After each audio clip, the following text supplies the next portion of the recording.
Hey guys, welcome back. Now we know the basics of Hive and how to create Hive tables and understand the various properties that make up a Hive table. But a table by itself doesn't do any good. So the next logical step is to learn how to load a Hive table with data. That is exactly what we'll see in this lesson. We'll learn a few different ways to load a Hive table. First, we'll use the simple load command to load the table, and then we'll try CTAs, which is create table as selects. Then we'll use insert along with select to load tables. Finally, we'll see the location attribute and how it can be used to load tables. Okay, what do we need to have to load a Hive table? We need two things. The table itself. So let's make sure we have our stocks table and then the data set. So let's create this table first. I'm already in my Hive shell.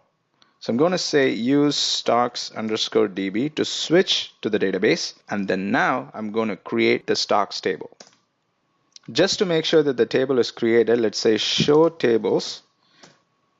And this will list all the tables under this database.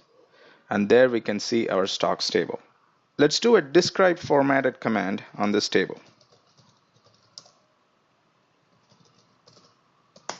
Here is the information about the table we just created. The important attribute that I want you to focus on right now is the location attribute. Any data that you load to this Hive table will eventually end up in this location. Now we have a valid table. Let's make sure we have a valid data set. We have our stocks dataset locally under this location. So we'll copy the stocks dataset to HDFS in input Hive stocks underscore DB location. So let's run this HDFS command in our Hadoop cluster. There you go. The dataset is now copied into HDFS. You can also issue HDFS commands from Hive by starting with an exclamation and ending with a semicolon. So let me show you how to do that. So let's verify the dataset we just copied. So all you have to do is start with an exclamation point and type in your HDFS commands right here and end with a semicolon. And there you go. We see the dataset. And this is how you can execute HDFS commands from your Hive shell directly. Now we have the dataset in HDFS. We are ready to load the table. Let's look at a simple load command. This command will move, that is correct. Not copy, but move the dataset from input Hive stocks DB HDFS location to the location mentioned in the table's location attribute. Let's try this load command now.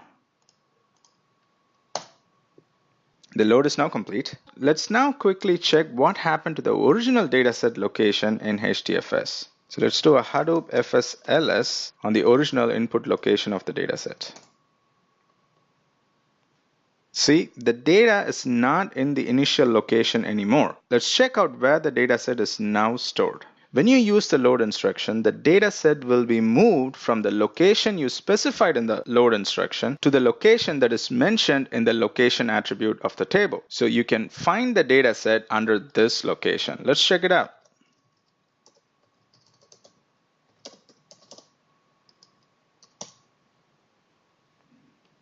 There you go. There is your dataset. Now we have confirmed where the dataset exists. We are now ready to query our table. Let's run a simple select query on the newly created table. I'm also going to limit the output to 1000 records. There you go. We see the data now. So we went from a plain dataset to querying the dataset with a Hive table using SQL-like query. We just unlocked a power, a new way of seeing data in Hadoop using tables, just like how we are used to in a database table. That is awesome, isn't it? Let's look at another way to load the table. This time, we are going to take our stocks table and basically copy the table into another table. It is called create table as select or CTAs. We are creating a table using a select.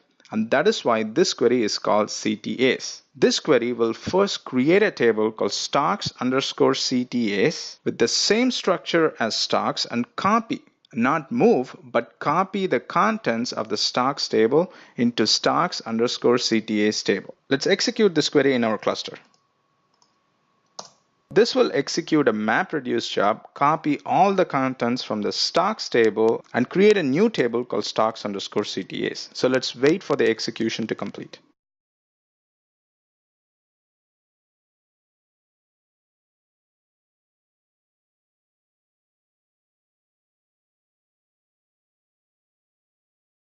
The execution is now complete. Let's now check the location attribute of this table.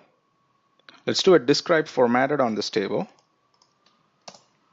There you go. The data set for this table will be stored under this location right here. Now I want to check what is under the location. So I'm going to say Hadoop FSLS.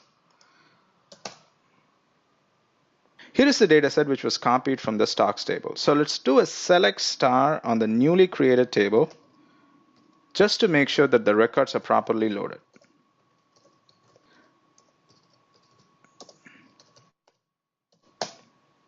And there you go. So far we have seen two things: loading the data using the load instruction and creating a table using select. Let's now look at how to use an insert select statement to load data into dataset. Let's look at the syntax. In this query, we are going to select the records from the stocks table and insert them into stocks underscore CTAs table. This is the table that we created in our previous instruction using CTAs. So let's run this query in our cluster. Again, this will result in a MapReduce job. Let's wait for the execution to complete and then let's review the output.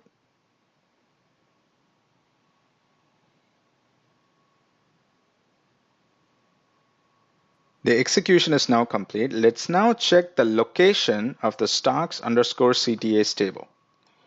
Let's copy this, execute it in our cluster. So here are the two files that were created from our recent insert operation. When you say just insert into table, the contents of the table that you're selecting would be appended into stocks underscore CTA table. But if you wish to overwrite the contents of the table, when you do an insert, you can use insert overwrite. Now let's execute this query and see what happens. Let's wait for the execution to complete.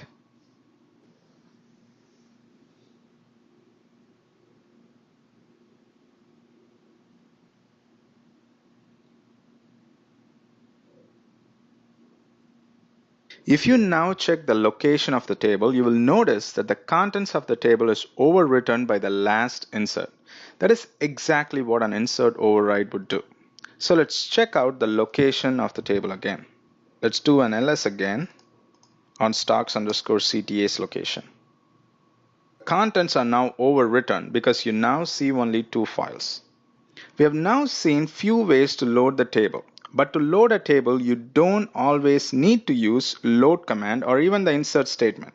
Whenever you're querying the Hive table, Hive will simply start reading the dataset that resides in the location pointed by the location attribute. So this means if you have a dataset that you would like to query using the Hive table, just simply copy the dataset to the location and you will be all set. And it is that simple. As you already know, when you create a table, Hive creates a directory in HDFS under the user Hive warehouse directory. And this is your default location for the table. But let's say you have a data set that is already in HDFS.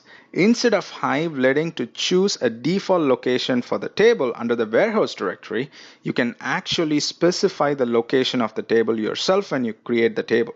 Take a look at this create table syntax. Check out the location attribute.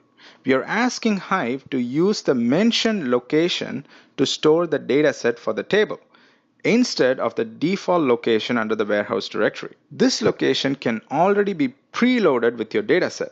Either you manually do it or the dataset is being loaded every night by a MapReduce program or a PIC script. It is that easy. So let's copy the dataset to input Hive stocks underscore DB in HDFS.